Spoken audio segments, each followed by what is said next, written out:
Why, hello there. My name is Allison. I am the founder of Pseudo Studio, and I'm so honored to be here with you again today.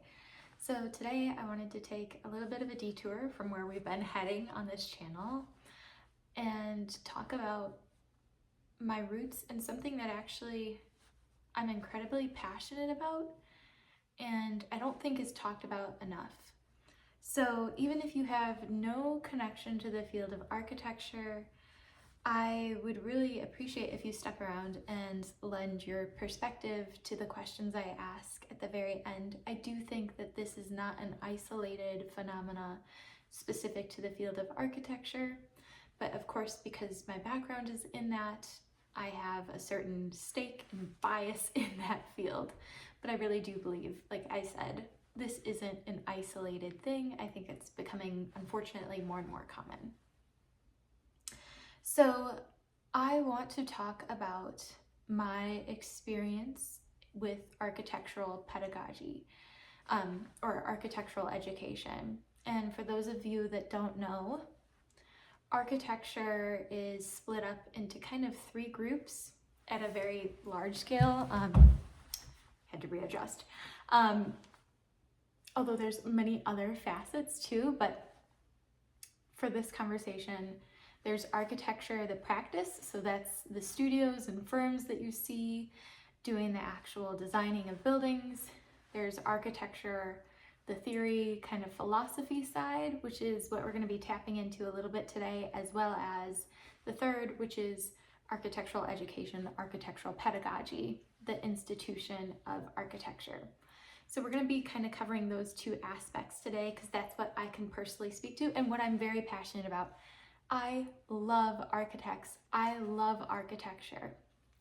But I do feel like because of that, I feel even more called to speak about what we're going to be speaking today.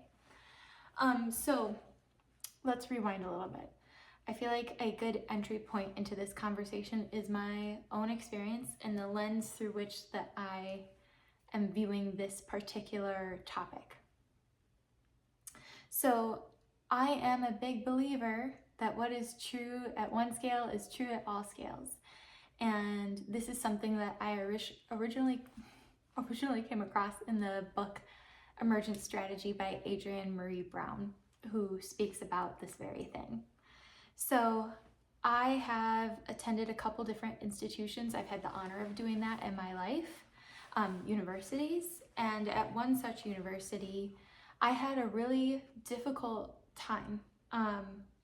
And I would say that it all comes down to values and intention and there being a misalignment between my own and that of the university or the school itself within the university. So I'm not trying to villainize anybody in this conversation. This is just me sharing my own experience, hoping to have a conversation with you all, hear your perspectives.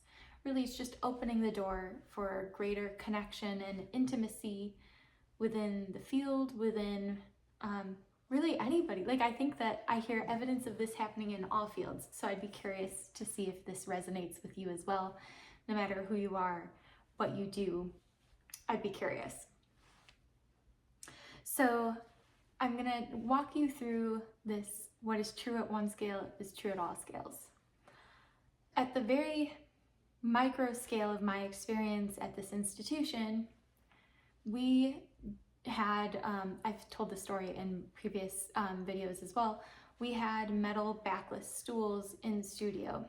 And this became an interesting entry point into my own viewing of institutional values, other people's values. It became like an interesting thought experiment. So obviously, for those that are in architecture, you know that in studio courses, we're spending quite a bit of time on those stools. It's not just during the class period itself, which usually ranges from like, I feel like for most schools, like 1 to 4:30-ish, 3 days a week. That was definitely the case for me as well. But even outside of course time, you are doing a ton of work in studio. You're pulling all-nighters, unfortunately. That's a different topic. You're putting in the long hours. It's an intense time. You're in the trenches. And whoever specified the furniture for these studios picked the most uncomfortable stools you could possibly pick.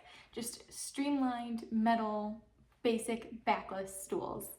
As a 30-year-old woman and nearly 30, like upper 20s when I was attending this institution, that didn't feel good. That made me feel older than I am. Additionally, at the micro scale, we regularly didn't have toilet paper, paper towels, or hand soap in the women's bathroom, at least. I think actually both bathrooms, for most of the semester, which is also incredibly bad. And in addition to that, at different scales, more of a social scale, I was regularly spoken over by faculty, given disrespectful comments in critiques, at best unhelpful comments. In addition, there was just a general knowing that this was called boot camp, and that was the intention behind how we were treated. In addition to that, our critiques, we regularly have critiques as a part of this field. I view it as such a necessary, great thing. I wouldn't call these critiques. I feel that the most helpful critiques for me are the ones that are more conversational. There's mutual curiosity and respect. Those are the ones that I actually learn from, and I value that greatly. That's sacred to me. But critiques here were scheduled from morning to evening, like 5:30, with only a half an hour break in between. The rest of it was just critique, critique, critique. And even if you weren't presenting per se, you had to be there for everybody else's. And of course, I, being the person that I am, really was upset about this, and it hurt my heart seeing not just myself being treated this way, but my peers who I love dearly being treated this way. So I did actually go to the dean of students at the school and, reported this, and ultimately I didn't receive any support from faculty within the school, my advisor, or the dean of students. In fact, the dean of students actually ghosted me. I feel like such a winner saying that. I will acknowledge my own part in this. I'll admit that I am an empath, so whatever you're feeling, essentially, I will feel in my own body as if it's my own. And at this point in time in my journey, I was not wielding that properly. I didn't know how to manage that. This wasn't something that I had somebody else in my life to be like, oh, that's what's happening to you. Like, you're just sponging up everybody else's emotions and feelings, and it feels that much more heightened for you. So I acknowledge that. And then I will also say that this reality bubble that I was inhabiting at the time was, of course, a manifestation of my own blueprint at that moment in time when I applied and then accepted, enrolled, all that jazz. So this includes my own limiting beliefs at the time, my values, all that fun stuff. But I will say, with the cost and sacrifice inherent in being a graduate student of any sort, I deserved a lot better than being ghosted by the dean of students of a university. It's my opinion. Do with it what you will. So of course, how is all this connected? Why am I bringing all this up? I'm not doing it to complain. At the time when I was experiencing this years and years and years ago, I was pissed off. I was a pissy version of Allison, which I honor and love, but that's my responsibility. That's not what I'm doing here. I'm bringing this up as, once again, a thought experiment. What is true at one scale is true at all scales. And what this told me personally, not that this is the objective truth. There is very little objective truth in this reality. But for me, working through this, what I saw in all of those threads is, students and their well-being are not a priority here. Not that they don't matter at all, but there are clearly other things that are being valued more. Metal backless stools say health of students is not a priority. No toilet paper, paper towels, hand soap, and bathrooms says students' well-being and health is not a priority. The way that the program was structured, these critiques that went on forever, how we were treated in the classroom, those things say students and their well-being are not a priority. There are other things that are being valued above that. And that's not good, bad, right, or wrong. I truly believe values are sort of neutral. It's all about how you wield them, and it's really ultimately what comes in alignment for you personally. We can all cry and boo-hoo, and that's not me trying to minimize our feelings about this. It is wrong. But ultimately, the only thing you can do to empower yourself in that is go somewhere where there is an alignment. So I will say that, not one person is responsible for this phenomena that I experienced. I acknowledge that it is the result of I'm sorry, words are hard. My brain is just slowly turning into rot this season. It's a result of conscious or unconscious votes in favor of this reality. If you don't believe or you don't know that things can be different, or you don't want them to be, at worst, then they stay the same. In one theory class that I took as a part of my Master's of Architecture degree, the instructor and I were exchanging discourse throughout the entire semester about the current state of architectural pedagogy. And I think that they summed it up pretty well in their response to one of my final assignments for this course. So they, I'll just read you verbatim what they wrote to me as feedback. Sorry, itchy nose. Gotta love seasonal allergies. So they say, the battle for a more equitable, inclusive, and accessible field is long fought and frustrating at every turn. There are champions and allies, though, that are working on it. At this point in your journey, you may feel a little bit helpless. Students are given very little agency in directing their own path. Despite the overwhelming myth of the hero individual changing the world, it is in the communities that any reform can be realized. There are many in the profession that directly and deeply profit, both monetarily and in terms of power, from the maintenance of the status quo. I was not joking when I said in the beginning of class that becoming an architect is one of the most difficult, particularly emotionally, of any professional paths. Currently, few students survive to actually become architects, about 1 out of 10 that start in undergrad. Santa Lucia is an example of why anyone does it though. For many of us, it feels like a calling that cannot be denied, our opportunity to make that change.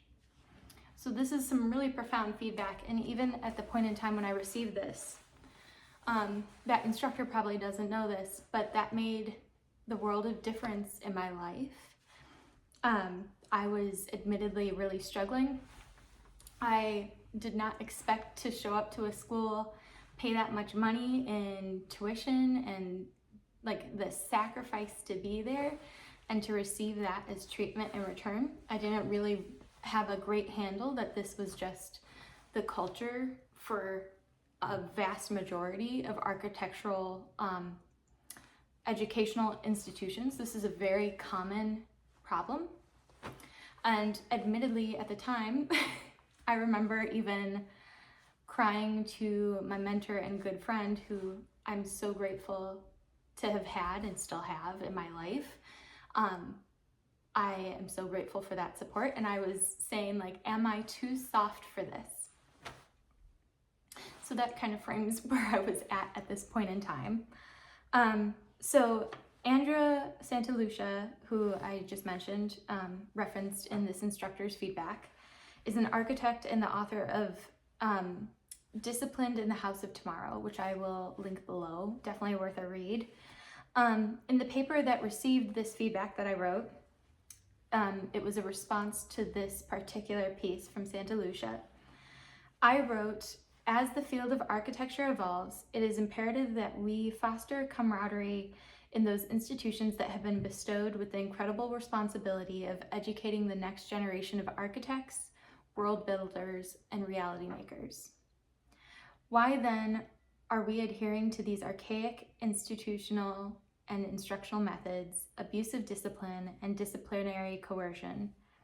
Santa Lucia describes an interesting concept, soft discipline, as empowering our community's students to fundamentally manifest their identities without a worry that they do not fit the sociopathic molds we are being told to fit into.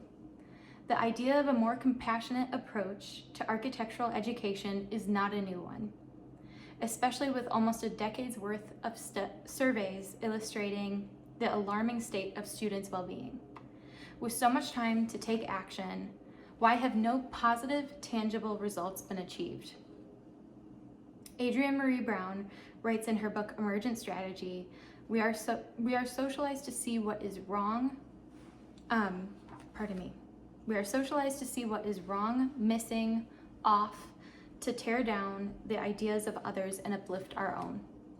Ego is the driving force in this modern culture of destruction.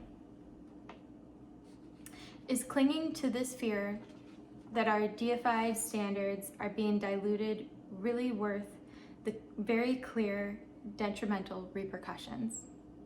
What if there is a brave new world for our field, one rooted in radical compassion, resilience, equity, and inclusivity?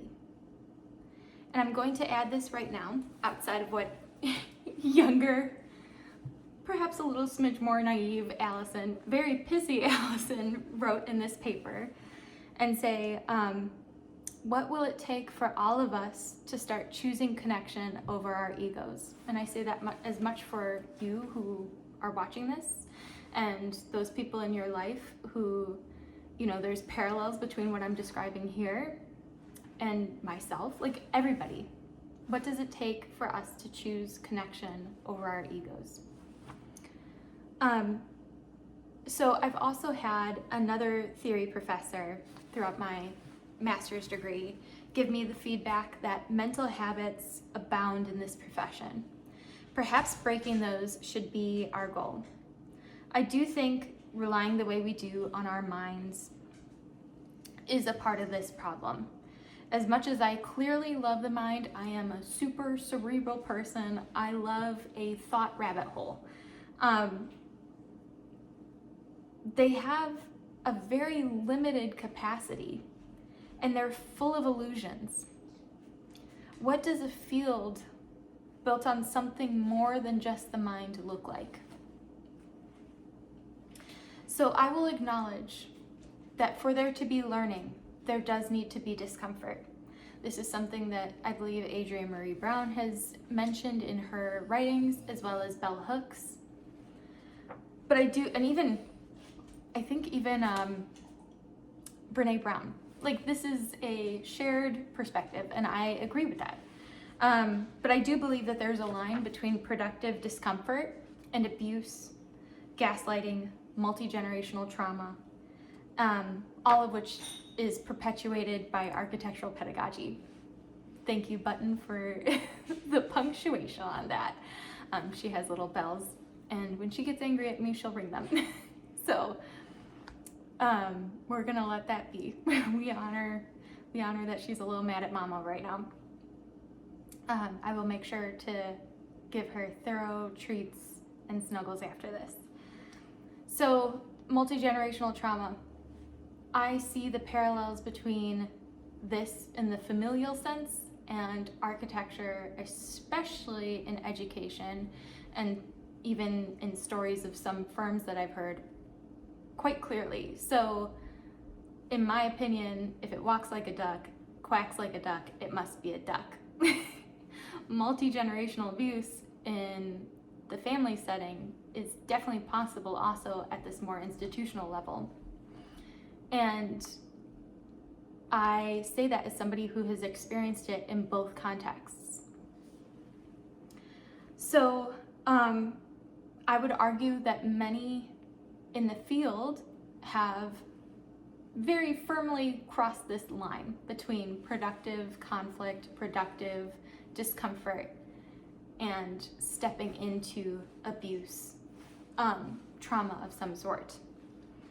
And me bringing this up is not to villainize anybody. I can't stress that enough. I very firmly believe and empathize that hurt people hurt people. I know when I've hurt others, it comes from a place of my own wounding. I know that in each of these individuals, there is a little child acting out of fear. And that makes me sad. That breaks my heart, honestly. So all of this is simply an acknowledgement of what I've experienced personally, and I've seen many others experience. It is also just a difference in values, which I've said before, and I'll say again, I don't believe there's good or bad values. It's all in the eye of the beholder and what is in alignment for you uniquely. It is about how it's wielded. But I value healing for self and others, and I value compassion for self and others, even if that means that I have to do the hard work of facing myself and my own wrongdoings to arrive at that place. I value and am committed to my own growth. I will also acknowledge that there are many scales at play here, but once again, I will argue that it all comes back to the seed of intention, the values behind this creation. There's hiring decisions, there's hiring decisions, there's budgeting choices, there's the structuring of the program, there's accreditation concerns, etc., etc. The list goes on for eternity. We have the power as architects to shape corporate America, a completely different paradigm of the human experience, the inherent lifestyle of that, the values, the way of being.